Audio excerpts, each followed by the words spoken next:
Sheikh Sindayigaya Musa watorewe kuyobora umuryango w'Abayisilamu mu Rwanda, akaba yaratowe kwa 26 Gicurasi 2024 asimbuye Sheikh Hitimana Salim wari umaze imyaka 8 ayoboye uwo muryango.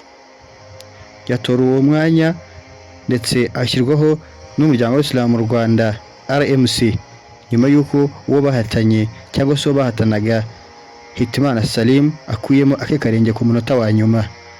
Tugiye kugaruka kumwe ku mateka ya Sheikh Sindayigaya Musa. Yavukiye he? Ese afite umuryango w'abana bangahe? Afite imyaka ingahe? Yavukiye he? Ese aba hehe? Muri kiganiro turaza kwifashisha amwe mu makuru twakuye ku mbuga nkoranyambaga ariko nanone yizewe. Bimwe mu binyamakuru byandika kuri izi nkuru hariho nk'igihe, Umuseke n'ibindi binyamakuru byinshi bikritika ku nkuru z'abayobozi bayoboye haba mu muryango w'Abayisilamu mu Rwanda ndetse no muri politika y'u Rwanda. Ibi rero twarabikusanyije twifuza kugeza ku Banyarwanda. Sheikh Sindayigaya ni muntu ki? Amavuko ye cyangwa se imyaka ye, afite imyaka 43 nkuko bigaragazwa n'iki kinyamakuru. Kuva iyi nkuru yanditswe hashize umwaka umwe ubwo twabara 44, ndetse ubu ngubu akomoka mu karere ka Kamonyi umurenge wa Gacurabwenge. Yize teologiya, bachelor's degree in Islamic Studies muri Arabia Saudite, afite n'impamyabumenyi y'iciciro cya gatatu cya kaminuza masters mu micungire y'ubuyobozi bwa leta, Public Administration Management. Uburambe mu buyobozi, yari asanzwe ari umuyobozi ushinzwe imari n'igenamigambi muri RMC umuryango w'Abayisilamu mu Rwanda. Yabaye umuyobozi mu idini ya Islam kuva mu 2003. Inshingano n'itegeko cyangwa se inshingano n'intego, Mufti Sindayigaya Musa yiyemeje gushyira imbere guteza imbere imishinga y'iterambere y'Abayisilamu, gushimangira ubumwe no gukomeza ubumwe n'amahoro mu gihugu. Umwungirije ni Sheikh Mushumba Yunusu. Kuva atowe, Sheikh Sindayigaya Musa akomeje imirimo yo kuyobora idini ya Islam, haba mu gukurikira imishinga y'iterambere ndetse n'ubukangurambaga ku mahoro. Reka twifashishe iyi introduction yacu twinjire mu kiganiro. Nge nitwa Bizimana Hussein, aha ni kuri Hussein w'ukuri. Uyu muyobozi w'Abayisilamu azwi nk'umuntu wiyemeje mu murimo wo kuyobora, kwigisha no guhuza abantu ashingiye ku mahame y'idini ya Islamu. Ni umuyobozi wubatse izina rye ku bwitange, ubunyangamugayo n'urukundo afitiye umuryango nyarwanda. Ubuyobozi bwe ashyira imbere amahoro, ubwubahane ndetse n'ubumwe, agaharanira ko idini riba isoko y'iterambere n'imibanire myiza, agaharanira kuyobora atanga urugero rwiza.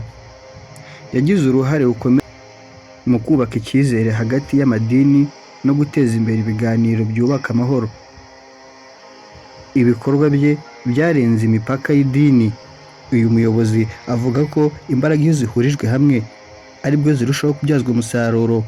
Atanga ingero nyinshi, ndetse mu zo yatanze twibuka neza nuko yavuze yuko utabasha kwiteruza ameza uri umuntu umwe, ariko buri wese ashyizeho agatoki kamwe kamwe zikaba intoki enye, ayo meza yava hasi akajya hejuru, bikozwe n'abantu 4 ndetse n'udutoki 4 ka buri muntu kamwe kamwe. Ariko ufashe ikiganza cyose ukagishyira kuri ayo meza kigizwe n'intoki 5, ushobora kuba wafata ku meza ntabasha kuzamuka, agaragaza agaciro k'ubumwe. Ibi byose twabikusanyije kugira tuze kwiganiraho, ndetse reka duhurire mu kandi gace turi bwazogaruka. Ese ni ibihe yaba yarakoze cyangwa se ni ibihe ibintu yaba yarakoze ndetse abandi batigeze bakora kuri uno mwanya? Bamwe mu Bayisilamu banavuga yuko rwose bibaye byiza bamwongeza indi manda ndetse akaba yakora byinshi birushije ku byo yakoze. Ibi byose murabigezwaho na Bizimana Hussein kuri channel Hussein w'ukuri. Uyu muyobozi w'Abayisilamu bigaragajwe na documents ze twafashe tukazikoresha muri documentaire. Uyu muyobozi w'Abayisilamu ni intiti ifite impamyabumenyi y'ikirenga doctora, ihuza ubumenyi bw'ishuri n'ubwenge bwo kuyobora abantu. Ubumenyi bwe bushingiye ku bushakashatsi n'isesengura ryimbitse, ndetse bumufasha gusobanura Islamu mu buryo busesuye kandi bwumvikana. Afite ubushobozi bwo gusobanura inyigisho za Islamu mu rurimi rworoheje, rutanyuze mu gukaza cyangwa se kutubaha ibitekerezo by'abandi. ahubwo rugaha umwanya ubwenge n'ibiganiro. Nk'umuntu ufite doctora yifashisha ibimenyetso, amateka n'ubumenyi ndetse buturuka ku idini y'Isilamu, siyansi, gusobanura indangagaciro za Isilamu. Yamagana imyumvire igoreka Isilamu, akagaragaza ko idini atari urubuga rw'amacakubiri ahubwo ari ishingiro ry'ubutabera n'amahoro. Abinyujije mu bumenyi ndetse n'ubunararibonye, agaragaza itandukaniro riri hagati y'inyigisho nyazo za Isilamu n'ibikorwa by'abantu. Yemera ibiganiro n'abatavuga rumwe na Isilamu, abifata nk'amahirwe yo gusobanukirwa ndetse no gusobanura aho kuba impamvu zo guhangana. Imvugo ye ishingiye kubaha, gutega amatwi no gusangira ukuri gushingiye ku bumenyi. Ubumenyi bwe abushyira mu nyungu z'umuryango mugari, aho idini n'ubumenyi bihurira, ndetse mu kubaka umuntu wuzuye. Yerekana ko Isilamu ishobora kujyana n'iterambere, ubwigenge ndetse n'imitekerereze cyangwa n'ibitekerezo n'ubumenyi bugezweho. Uyu muyobozi agaragaza ko Isilamu ishingiye ku bumenyi, ubwenge n'ubutabera, atari ku myumvire cyangwa amarangamutima. Inkuru ye ihamya ko idini n'ubumenyi ndetse bishobora gukorana mu kubaka amahoro arambye. Reka tugaruke ku myaka ye 44 cyangwa se 43 nk'uko twabihuzahuje, tukafata imyaka bagaragaje hashize umwaka 43 ndetse tukarana n'umwaka turimo, twabihuza tugasanga ari nka 44. Reka dufate urugero rw'imyaka 44. Afite imyaka 44, imyaka ihuza imbaraga z'ubusore ndetse n'ubwenge mu myaka y'ubunararibonye. Ni imyaka aho imbaraga z'ibitekerezo zihura n'ubushishozi bigatanga ubuyobozi bufite icyerekezo. Nubwo afite impamyabumenyi y'ikirenga, akomeza kwiyegereza abantu, akumva ibibazo byabo kandi akabaganiriza mu rurimi rwabo. Ubumenyi bwe ntibumushyira kure y'abayoborwa, ahubwo bumwegereza imitima yabo. Ayobora Isilamu itarangwa n'igitugu, ahubwo irangwa no gusobanura no kuganira.